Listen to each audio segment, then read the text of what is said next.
Bonjour, alors aujourd'hui je vous propose une vidéo qui va traiter du classement alphabétique. Euh, de base, c'est pas très motivant pour les enfants parce qu'ils ont l'impression que ça sert juste à chercher un mot dans le dictionnaire et que autant chercher sur internet c'est plus rapide. Alors, pour les motiver, c'est toujours intéressant de les motiver, montrez-leur un livre de cuisine. Mettez-les au défi de retrouver une recette de gaufres en se servant de l'index.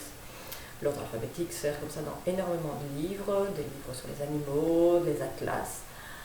L'ordre alphabétique permet aussi de retrouver sa place dans un classement, par exemple quand on affiche les points aux valves de l'école. Donc voilà, différentes petites pistes pour motiver les enfants.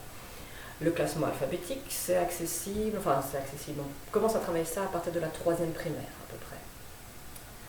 Donc avant ça déjà, on peut travailler l'ordre alphabétique, simplement bien connaître son alphabet et le connaître à partir de n'importe quelle lettre. Donc on dit une lettre au hasard et l'enfant doit dire la suite T, U, V, W, M, N, O, P. Il doit aussi pouvoir être capable de situer éventuellement quelques lettres avant et surtout de savoir si une lettre est avant ou après l'autre dans l'ordre alphabétique, si elle se trouve au milieu, au début ou à la fin de l'alphabet. Donc ça, c'est les premières choses à travailler. Et ce que je vous propose maintenant, c'est un petit jeu pour aider les enfants à bien connaître leur classement alphabétique. Alors déjà, expliquez-leur, rappelez-leur comment ça fonctionne, qu'on doit regarder la première lettre. Si elle est la même, on doit regarder la deuxième, si elle est la même, on regarde la troisième, etc. Alors, le jeu consiste à mettre vos enfants l'un en face de l'autre et à préparer plein de petits papiers, des petites bandelettes. On les prépare sur une petite feuille de brouillon, on prend un crayon, c'est quelques secondes. On attrape un papier, une paire de ciseaux, un crayon et c'est bon. Le premier joueur, que ce soit les enfants, vous, on peut jouer plusieurs, c'est égal, donne un mot. Par exemple, chaise. Le second joueur va donner un second mot. Par exemple, voiture. Le joueur suivant, donc soit un troisième joueur, soit le premier qui recommence à jouer, va devoir maintenant trouver un mot qui va entre ces deux-là. Entre chaise et voiture, on a de la marge, donc on va mettre moto. Ah, cool.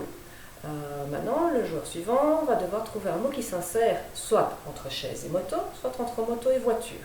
Et à chaque fois, on écrit ce mot sur un papier, évidemment. Donc, on va dire scooter. Ah ben, entre moto et voiture, je range scooter. Du coup, chaise, je l'élimine, j'en ai plus besoin. Je reste donc sur ma table avec les mots moto, scooter, voiture.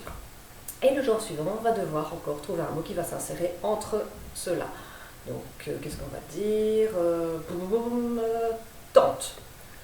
Moto, scooter, tente, voiture. Ah ben, je retire moto, il me reste scooter, tente, voiture. Et petit à petit, le jeu va se resserrer jusqu'à ce qu'on commence à avoir du mal à insérer un nouveau mot. Et on va essayer de jouer le plus loin possible à toujours trouver un mot en plus. Le dernier qui réussit à mettre un mot a gagné. Alors, une fois que la partie est clôturée, on vérifie quand même au dictionnaire si on n'aurait pas pu mettre un ou deux mots en plus, on ne sait jamais. Rien que pour la curiosité intellectuelle. Et puis, petit bonus, on ramasse tous les mots qui ont été faits. Et cette fois-ci, petit exercice dans l'autre sens, on les replace dans l'ordre alphabétique. Voilà, tout simplement, un petit jeu qui se fait avec un bout de papier, un crayon, quelques explications. C'est amusant et en plus, ça coûte rien et ça fait revoir les choses. Voilà, je vous souhaite de bien vous amuser et à la prochaine. Au revoir.